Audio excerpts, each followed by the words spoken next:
पाकिस्तान की तरह तुर्की के साथ भी बांग्लादेश के ग्रोइंग डिफेंस ताल्लुकात के ऊपर इंडिया को कंसर्न्स हैं, लेकिन इंडियन कंसर्न्स के बावजूद हमने ये देखा है कि मोहम्मद यूनुस के टेन्योर के दौरान बांग्लादेश और तुर्की के डिफेंस के ताल्लुकात काफ़ी स्ट्रांग हुए हैं और दोनों मुल्कों के दरमियान पिछले कुछ महीनों के अंदर काफ़ी सारे डिफेंस के डील्स हो चुके हैं।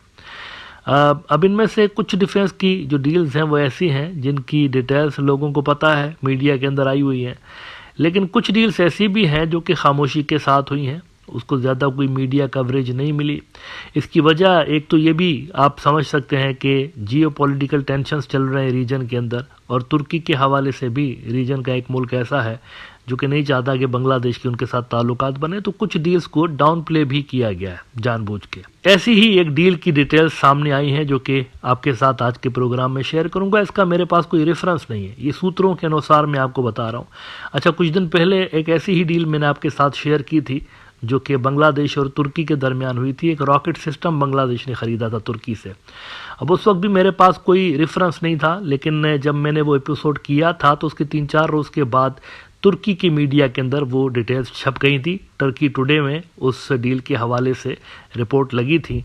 तो ये वाली जो आज मैं आपको रिपोर्ट बताने जा रहा हूँ, इसका भी मेरे पास कोई रेफरेंस नहीं है, सूत्रों के अनुसार पता चल रहा है, सोर्सेज के हवाले से पता चल रहा है कि ये एक डील हुई है और बड़ी अच्छी डील हुई है। बांग्लादेश का जो आर्टिलरी पावर है वो यकीनी तौर पर इस डील के बाद इम्प्रूव होगा। ये जो तस्वीर आप अपनी स्क्रीन पर देख रहे हैं, ये बोरान हाउट्जर हैं और ये तुर्की की फ़ौज इस्तेमाल करती है। उनका जो आर्टिलरी का शोबा है उसके अंदर ये इस्तेमाल होता है। इसकी जो रेंज है वो कोई 21 किलोमीटर तक की होती है। 21 किलोमीटर तक का जो टारगेट होता है ये उसको हिट कर सकता है, और तुर्की की जो फ़ौज है वो काफ़ी इसको इस्तेमाल कर रही होती है। बांग्लादेश ने ये परचेज़ किए हैं, 18 यूनिट इसके परचेज़ किए हैं, और इतलात ये आ रही है कि 100 से ज़्यादा यूनिट बांग्लादेश इसके परचेज़ करने जा रहा है अपना आर्टिलरी पावर स्ट्रॉन्ग करने के हवाले से। ये जो हाउट्जर हैं, हाउट्जर एक किस्म की तोप होती है, तोप। ये वाले जो हाउट्जर हैं इसको तुर्की की एक कंपनी है MKE इनकॉर्पोरेशन, वो बनाते हैं। तो 18 यूनिट्स बांग्लादेश ने इनके लिए हुए, और मज़ीद ये भी कहा जा रहा है कि मज़ीद इनके जो यूनिट्स हैं वो भी बांग्लादेश के अंदर जल्द पहुंच सकते हैं। अच्छा, इसकी कुछ टेक्निकल कैपेबिलिटीज़ के हवाले से भी थोड़ी सी बात कर लेते हैं। ये जो हाउट्जर हैं ये 1 मिनट के अंदर 6 राउंड मार सकते हैं, 6 जो राउंड है वो फायर कर सकते हैं, और एडवांस फीचर्स हैं इसके अंदर। मिसाल के तौर पर इसके अंदर जो रडार है वो प्रिसाइज किस्म का है, और इसके अंदर एक्यूरेट टारगेटिंग के लिए इनर्शियल नेविगेशन सिस्टम मौजूद है। और इसके अलावा ये वाले जो हाउट्जर हैं इनके अंदर नाइट विजन सिस्टम्स भी इंस्टॉल्ड हैं। इसका मतलब है कि ये 2000 मीटर तक आप ऑपरेशंस के दौरान इसको इस्तेमाल कर सकते हैं during night time as well. और इसके अंदर इंटीग्रेटेड बैटरी है इसकी अपनी, और जनरेटर भी इसके अंदर इंटीग्रेटेड है। तो ये काफ़ी अच्छी मशीन है मेरे हिसाब से, और सिग्निफिकेंटली बांग्लादेश का जो आर्टिलरी पावर है वो इंक्रीज हो सकता है इस डील के बाद। नाउ ये जो डील है ये एक मरतबा फिर से जाहिर कर रही है तुर्की की इंटेंशन को। तुर्की चाहता है कि साउथ एशिया के अंदर उनका असर व रसूख बढ़े, उनकी जो डिफेंस पार्टनरशिप्स हैं वो भी बढ़े और ट्रेड पार्टनरशिप्स भी बढ़ें। और इस हवाले से बांग्लादेश पे उस दिन भी मैं आपको बता रहा था कि बांग्लादेश ख़ास तौर पर वो फोकस कर रहे हैं, बिकॉज सेकंड जो एशिया का सबसे बड़ा मुल्क है पाकिस्तान, इंडिया के साथ तो तुर्की वालों के इतने अच्छे ताल्लुकात नहीं है कश्मीर की वजह से, लेकिन पाकिस्तान के साथ उनके ताल्लुकात बहुत अच्छे हैं। पाकिस्तान के बाद उनकी जो नज़र है, उनका जो फोकस है वो बांग्लादेश के ऊपर है। 3rd लार्जेस्ट कंट्री है साउथ एशिया का। तो तुर्की चाहता है कि बांग्लादेश के साथ उनके मिलिट्री और ट्रेड टाइज जो है वो बढ़ें। बांग्लादेश के साथ मिलिट्री और ट्रेड ताल्लुकात बढ़ाने के पीछे एक जो मकसद तुर्की का नज़र आ रहा है वो इंडिया को काउंटर करना भी है, बिकॉज इंडिया जो है, कल के एपिसोड में गालिबन मैंने ये बात की थी कि अर्मेनिया और ग्रीस के साथ अपने दिफाई ताल्लुकात बढ़ाने पे काम कर रहा है। अभी तक इन्होंने कुछ खास परचेज नहीं किया ग्रीस वालों ने, अर्मेनिया वाले करते रहे हैं। नगार्नो काराबाग की लड़ाई से पहले काफ़ी सारे इक्विपमेंट्स इन्होंने खरीदे थे इंडिया से, लेकिन लड़ाई के दौरान वो इक्विपमेंट्स से रिलायबल साबित नहीं हुए। तो रिपोर्ट्स ये आ रही हैं कि प्रोक्यूरमेंट उसके बाद कम हो गई थी। इंडिया से जो ये परचेजिंग कर रहे होते थे इक्विपमेंट्स की वो कम हो गई थी, क्योंकि डिज़ायर्ड रिजल्ट्स जो हैं वो प्रोड्यूस नहीं किए थे इंडियन हथियारों ने। वैसे वो जंग हार गया था आर्मेनिया, और एक इल्ज़ाम उनके जो जनरल्स हैं वो हथियारों के ऊपर भी डाल रहे थे। तो स्ट्रेटेजिक वजह भी है, बांग्लादेश के साथ जो तुर्की के ताल्लुकात बढ़ रहे हैं उसकी एक स्ट्रेटेजिक वजह भी है। अच्छा, अब आखिर में एक बड़ी अनयूजुअल खबर के ऊपर बात करते हैं। थोड़ा सा बड़ी अनयूजुअल खबर है, और ये इंडिया के लिए लेसन भी है। वैसे देखिए, इंडिया जो है चाइना के अगेंस्ट सबसे ज़्यादा किस पे रिलाय करता है, कौन से मुल्क की असिस्टेंस पे रिलाय कर रहा है आजकल? अमेरिका के ऊपर कर रहा है ना।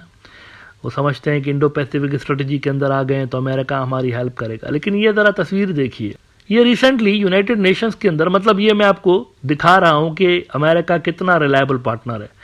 रिसेंटली अभी 1-2 रोज़ पहले यूनाइटेड नेशंस की जनरल असेंबली के अंदर एक वोटिंग हुई है। उस वोटिंग के अंदर असल में ये तय करना था कि रशिया जो है उसको निकलना चाहिए पीसफुली यूक्रेन से या नहीं निकलना चाहिए, उनकी जो मिलिट्री है उनको निकलना चाहिए या नहीं निकलना चाहिए, इस पर वोटिंग हो रही थी। और इसके अंदर पूरा यूरोप, जाहिर सी बात है, उन्होंने इसकी फेवर में वोट दिया। पाकिस्तान और इंडिया, इस तरह के जो मुल्क हैं, हट जा बाबू बोल के साइड पे चले गए, उन्होंने वोट ही नहीं डाला।